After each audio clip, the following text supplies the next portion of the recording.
Herzlich willkommen zu einem neuen Video. Heute zeige ich euch ein einfaches Rezept für einen leckeren Bohnenhacktopf mit Kartoffeln. Dafür bereiten wir zunächst wie immer das Gemüse vor. Ich habe hier 500 Gramm Kartoffeln, einfach schälen und dann in kleine Würfel schneiden. Außerdem eine große Zwiebel abziehen und grob hacken. Und zum Schluss noch 2 bis 3 Knoblauchzehen ebenfalls abziehen und in dünne Scheiben schneiden.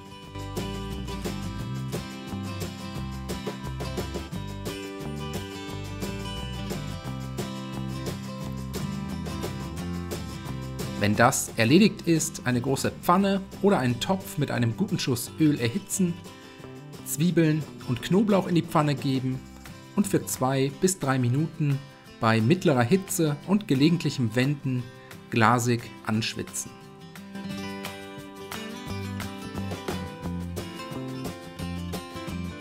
Danach kommt das Hackfleisch in die Pfanne, 500 Gramm halb Rind und halb Schwein, die Hitze dafür eventuell etwas erhöhen, das Hackfleisch für weitere 3 bis 4 Minuten krümelig anbraten und ruhig auch schon mal mit einer guten Prise Salz und frisch gemahlenem Pfeffer würzen.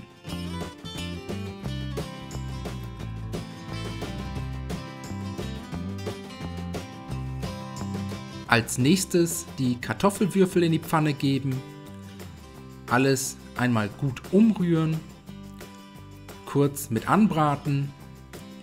Wenn das erledigt ist, kommen auch schon die Gewürze dazu, je einen gehäuften Teelöffel süßes Paprikapulver, Bohnenkraut und Oregano, die Gewürze ebenfalls kurz unterrühren und jetzt kommen auch schon die restlichen Zutaten in die Pfanne. Einen gehäuften Esslöffel scharfes Eiweiß, eine Dose gehackte Tomaten, dann noch 500 Gramm grüne Bohnen. Ich habe hier TK-Bohnen verwendet. Wenn ihr frische Bohnen bekommt, könnt ihr aber auch frische Bohnen verwenden. Und zum Schluss einfach mit Wasser aufgießen, bis der gesamte Pfanneninhalt knapp mit Flüssigkeit bedeckt ist. Anschließend alles einmal gut miteinander verrühren, den Bohnenhacktopf zum Kochen bringen und für etwa 12 bis 15 Minuten bei niedriger bis mittlerer Hitze köcheln lassen, bis die Kartoffeln gar sind.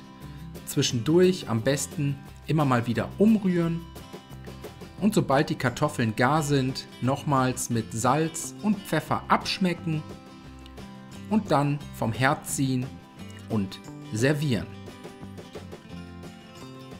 Den Bohnenhacktopf dafür auf tiefen Tellern verteilen, einen Klecks Schmand oder Creme Fraiche dazu anrichten und natürlich etwas fein gehackte Petersilie für die Garnitur nicht vergessen.